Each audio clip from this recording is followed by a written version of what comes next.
बरसात के मौसम में कई तरह के संक्रमण तेजी से फैलने लगते हैं। इन्हीं में से एक है चांदीपुरा वायरस, जो कि इस वक्त गुजरात में अपना कहर मचा रहा है। आपको बता दें, चांदीपुरा वायरस की चपेट में आकर कई बच्चे अब तक अपनी जान गंवा चुके हैं। तो आखिर क्या है ये चांदीपुरा वायरस? क्या है इसके लक्षण? कैसे इससे बचाव किया जा सकता है? और ये आखिर बच्चों को अपनी चपेट में क्यों ले रहा है? आपके इन सभी सवालों का जवाब देने के लिए आज हमारे साथ चर्चा करने के लिए जुड़े हैं सर गंगाराम हॉस्पिटल से अतुल गोगिया, जो कि सीनियर कंसल्टेंट है और इन्फेक्शियस डिजीज डिपार्टमेंट के हेड हैं। सर, बहुत स्वागत है आपका इंडिया टीवी पर। नमस्कार। धन्यवाद, आपका बहुत बहुत धन्यवाद। सर, ये जो वायरस है जिसने इस वक्त गुजरात में कोहराम मचाया हुआ है, जिसका नाम है चांदीपुरा वायरस, आखिर ये वायरस है क्या? देखिए, चांदीपुरा वायरस एक इन्फेक्शन है जो कि और वायरल इन्फेक्शन जैसे हम सुनते हैं होते हैं, तो आम तौर पे ये 5 से 15 साल के बच्चों में ज्यादा पाया जाता है। तो जी। ये एक वायरल इन्फेक्शन है जो कि हमारे ब्रेन को इफेक्ट कर सकता है, मरीज के ब्रेन को इफेक्ट कर सकता है। तो इसीलिए इसको थोड़ा सा सीरियसनेस से देखा जाता है, क्योंकि ये हम्म। हमारे वायरल इंकेफेलाइटिस, जिसको आम भाषा में या दिमागी बुखार बोले, उस तरह हम्म। की प्रॉब्लम कर सकता है, जिसकी वजह से इसके बारे में थोड़ा सा हमें सतर्क रहना है। चेत रहने की जरूरत है। तो ये जो वायरस है चांदीपुरा वायरस, इसका कारण क्या है? क्यों ये फैल रहा है? इसके पीछे क्या वजह है इसके फैलने की? तो चांदीपुरा वायरस कोई नया वायरस नहीं है, ये बहुत सालों से है। और चांदीपुरा वायरस इसका नाम पड़ा है क्योंकि चांदीपुरा जो जगह है, एक महाराष्ट्र में स्मॉल प्लेस है जहाँ पे पहली बार इस तरह के इन्फेक्शन पाए गए। तो हम्म। ये बीच बीच में आउटब्रेक्स होते रहते हैं महाराष्ट्र, गुजरात, इन एरियाज में। क्योंकि जो हम्म। चांदीपुरा वायरस है, बेसिकली वो सैंड फ्लाई जो है उसके से फैलता है। तो हम्म। बारिश के मौसम में, जैसे हम जानते हैं कि मच्छर या इस तरह के इंसेक्ट्स और ये सब की ज्यादा पनपते हैं। ये तो सैंड फ्लाइज अगर किसी एक एरिया में ज्यादा हो रहे हैं और ये वायरस उस एरिया में है, तो उससे ट्रांसमिशन के चांसेस बढ़ जाते हैं। तो क्योंकि बारिश के मौसम में ये सैंड फ्लाई वगैरह बढ़ जाता है, तो इसी के उसके काटने से जब इन्फेक्शन होता है, जैसे आप डेंगू, मलेरिया, चिकनगुनिया सुनते हैं कि मच्छर के काटने से होता है, जी। उस तरह से ये जो इन्फेक्शन है ये सैंड फ्लाई के माध्यम से होता है। तो इन एरियाज में अगर वो ज्यादा ब्रीडिंग होती है तो उसके काटने से होता है। और बच्चे हैं वो आमतौर पे उनका इम्यूनिटी लेवल थोड़ा कम रहता है, हम्म। वो बाहर खुले में, पानी में, घास फूस वाले इलाके में खेलने जाते हैं, तो उनका इंसेक्ट्स वगैरह से इनसे ज्यादा एक्सपोजर होता है, तो इन्फेक्शन होने के चांसेस ज्यादा हो जाते हैं। जी, और बात अगर इस वायरस के लक्षण की करें, तो वो कौन कौन से लक्षण हैं जो शुरुआती लक्षण दिखाई पड़ते हैं मरीज में या फिर बच्चे को जिसको ये मच्छर काट जाता है या ये वायरस हो जाता है? देखिए, ऐसा है कि क्योंकि एक वायरल इन्फेक्शन है, तो शुरुआती लक्षण सबके एक जैसे होते हैं कि हम्म। तेज बुखार होना, शरीर दर्द होना, सर दर्द होना, सुस्ती होना। तो इसीलिए शुरू में आप डिफरेंशिएट नहीं कर सकते कि ये कौन से बीमारी की वजह से है। बट जैसे हम जान रहे हैं कि चांदीपुरा इलाके में या गुजरात के एक पर्टिकुलर एरिया में या किसी पर्टिकुलर एरिया में इस तरह के मामले सामने आ रहे हैं, तो हम्म। और तेज बुखार हो रहा है, सुस्ती आ रही है, तो हमें सतर्क रहने की जरूरत है, हमें अलर्ट रहने की जरूरत है और डॉक्टर की हेल्प लेने की जरूरत है, ताकि जल्दी से इनका सपोर्टिव इलाज किया जा सके। अच्छा डॉक्टर, अगर बात एक वायरल इन्फेक्शन के सिम्टम्स की करें और चांदीपुरा वायरस के सिम्टम्स की करें, तो कैसे दोनों में अंतर पहचाना जाएगा?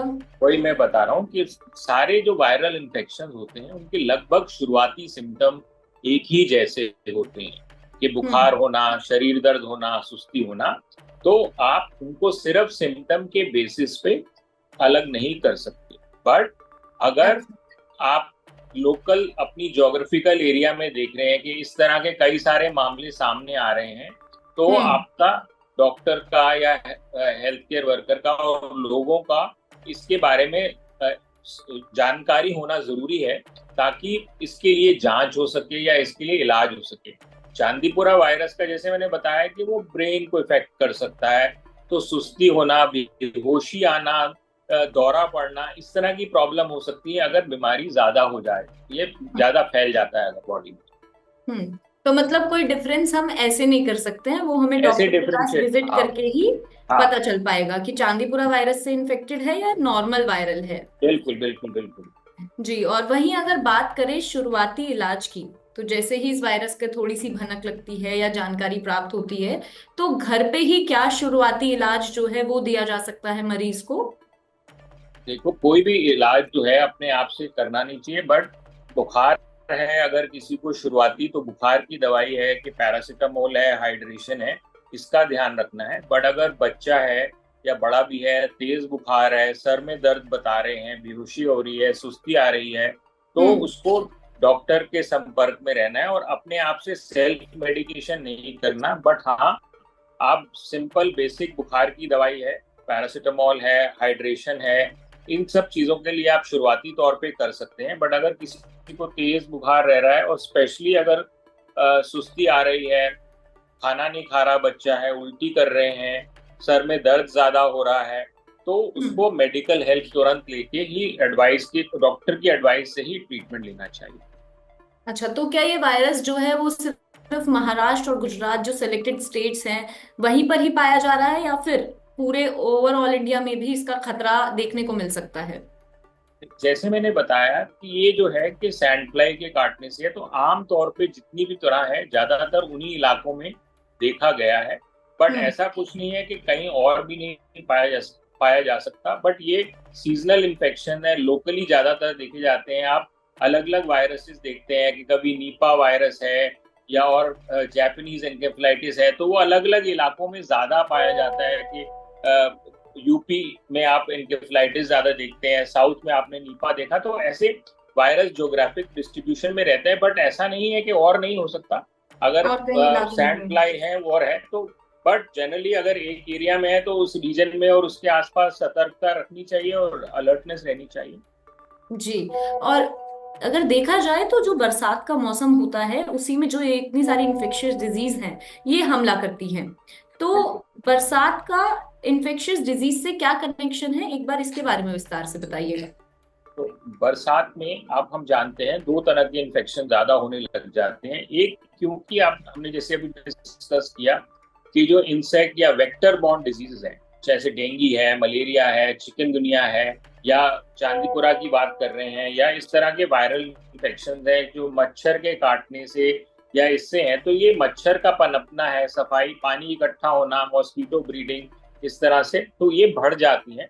तो हम्म। इस तरह के इन्फेक्शन आमतौर पे सीजन में, बारिश के सीजन में ज्यादा होने लगते हैं। और दूसरा है कि वाटर कंटेमिनेशन की वजह से जॉन्डिस का होना, वायरल हेपेटाइटिस है, टाइफाइड है, गैस्ट्रोएंटेराइटिस है, जो दस्त लग जाना, क्योंकि पानी जो है वो वाटर लॉगिंग है, कंटेमिनेशन हो जाता है कहीं ना कहीं हमारे खाने पानी के साथ, वो उसकी वजह से हम लोग को इन्फेक्शन हो जाता है। तो इस सीजन में इसी की वजह से ज्यादा इन्फेक्शन होने लग जाते हैं। अच्छा, जो ये वायरस है चांदीपुरा, मैं जानना चाहूंगी कि इसका जो नाम है वो चांदीपुरा क्यों रखा गया है, और जो पहला मामला निकल कर सामने आया था इस वायरस का वो कब आया था? तो जैसे मैंने आपको पहले बताया कि चांदीपुरा क्योंकि एक स्मॉल जगह है जहाँ पे ये पाया गया, इसलिए उसका नाम चांदीपुरा रखा गया है। तो अच्छा, सिर्फ सबसे इसी से पहले ये एक स्मॉल चांदीपुरा टाउन, नाम की जगह पर हाँ, पाया गया जगह था। से पहली बार पाया गया। और जैसे मैंने बताया वो 1960s में ही पहली बार पाया गया था, और उसके बाद बीच बीच में कभी कभी छोटे छोटे आउटब्रेक्स होते रहते हैं। और हम्म। इसीलिए जैसे अभी रिसेंटली गुजरात में हो रहा है, तो इसके लिए अलर्टनेस है और हाइजीन है, सैंड फ्लाइज है, इंसेक्ट्स हैं, इन सब का सफाई और वाटर लॉगिंग और इन सब चीजों का ध्यान रखते हैं तो हम बच सकते हैं।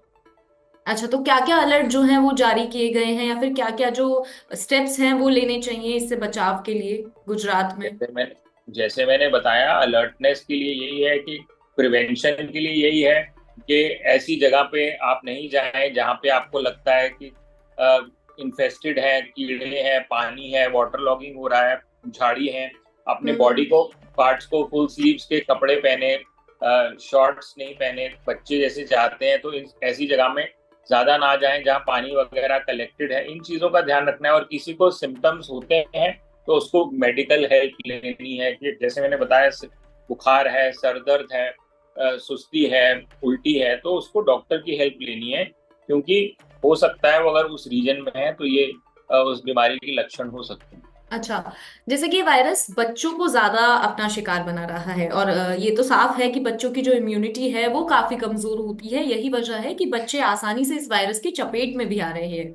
लेकिन बिल्कुल। ऐसे में बारिश का जब मौसम होता है तो बच्चे बरसात के मौसम में खेले ना, ये थोड़ी सी नामुमकिन सी बात होती है, बच्चों को रोकना थोड़ा मुश्किल होता है।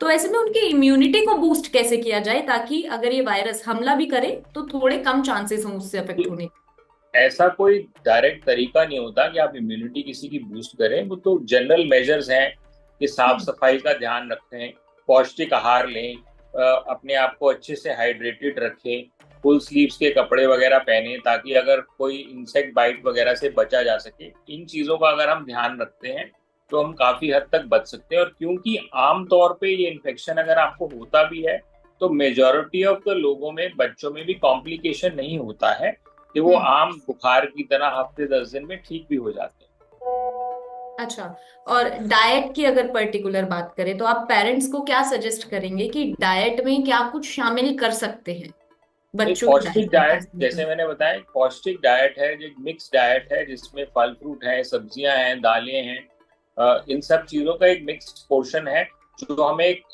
Daily day to day basis पे लेना चाहिए। वो इस बीमारी या हर एक बीमारी से आपको बचाने के लिए सक्षम रहती हैं। अगर हम एक पौष्टिक डाइट लेते हैं जिसमें प्रोटीन्स भी हैं, विटामिन भी हैं, जो कि मतलब कि फल फ्रूट है, सब्जियां हैं, दालें हैं, अगर आप लोग अंडा खाते हैं, बच्चे लोग दूध है, ये सारी चीजों को अगर एक मिक्स डाइट हम लेते हैं तो उससे हम स्वस्थ रहते हैं बच्चे, और कोई भी इन्फेक्शन होता है उससे बचने की क्षमता रहती है उनमें। सर, जैसे कि आपने बताया कि बरसात के मौसम में बहुत से ऐसे कीड़े हैं जो काट जाते हैं, जिनमें से अब एक जो है ये चांदीपुरा वायरस इंसेक्ट जो है वो भी सामने आ रहा है, जिसकी वजह से बच्चों की भी जो है वो जान जा रही है। तो ऐसे में अगर कोई कीड़ा काट जाता है तो इंस्टेंट क्या किया जा सकता है? जैसे अगर शरीर पे कोई निशान उभर आए तो सुनते हैं कि ऐसे पानी से धुल देना चाहिए, साबुन से धुल देना चाहिए, या कोई ऑइंटमेंट है वो लगा देना चाहिए। तो क्या किया जा सकता है और क्या करना सही है आपके हिसाब से? देखिए, अगर कोई मच्छर काट रहा है या इस टाइप की चीज काट रही है तो छोटे माखे आपको विजिबल भी नहीं होते हैं। ठीक हम्म। है। तो अगर आपको लगता है कि कोई इंसेक्ट बाइट है या कुछ है तो आप उसको क्लीन कर सकते हैं सिंपल सोप वाटर से। और हम्म। अगर उसको ओपन छोड़ सकते हैं अगर बहुत छोटा सा है, बट अगर आपको नहीं समझ आ रहा कि इंसेक्ट बाइट है या चोट लगा है या क्या है, तो आप अपने नजदीकी डॉक्टर की सलाह ले सकते हैं। बट उसके अंदर कोई उसको छेड़ना, खरोचना, चाबी लगाना या इस तरह की कोई चीज करना वो ठीक नहीं रहता है। हाँ, आप उसको क्लीन कर सकते हैं और उसको ड्राई रख सकते हैं। और अगर आपको लगता है कि वो बड़ा वूंड है, ज्यादा बड़ा है, या आपको मालूम नहीं है कि क्या है, तो इमीडिएट डॉक्टर की हेल्प लेना ही उचित रहता है। जी, चलिए, जाते जाते एक आखिरी सवाल और मैं आपसे लेना चाहूंगी, वो चांदीपुरा वायरस से ही रिलेटेड है कि ये जो वायरस का दौर अचानक से शुरू हुआ है, तो आपको क्या लगता है कि ये जो कब तक इसका खतरा जो है वो बना रहेगा? मतलब कि क्या पीरियड ऑफ टाइम रहेगा इस वायरस का कि इस बरसात के पूरे बरसात के मौसम तक ये खतरा बना रहेगा, या फिर कुछ समय बाद जो खतरा है वो टल सकता है? जैसे मैंने पहले कहा, ये इस तरह के साइकिल्स होते हैं, बीच बीच में आउटब्रेक्स होते हैं। तो ये डिपेंड करता है कि कितना एक्सपोजर हो रहा है, या बच्चे हैं या जो भी हैं उनको कितना वहाँ पे एक्सपोजर हो रहा है, कितना हम्म। वहाँ पे उनको कोई इंसेक्ट बाइट हो रहा है, सैंड फ्लाई बाइट है। तो उन चीज़ों पे डिपेंड करता है। तो यूजुअली ये सेल्फ कंटेन्ड होती हैं, रीजनल एरिया में होता है, और कुछ समय में सेटल हो जाता है आमतौर पे। चलिए, तो कुछ समय में जो है ये खतरा है वो टल जाएगा। बाकी आपने तमाम जो जानकारी है वो हमारे दर्शकों को दी है कि किस तरह से चांदीपुरा वायरस से बचा जा सकता है, क्या इसके लक्षण हैं, तमाम जानकारी जो है उम्मीद करते हैं आप तक पहुंची होगी। फिलहाल के लिए इतना ही। आप देखते रहिए इंडिया टीवी।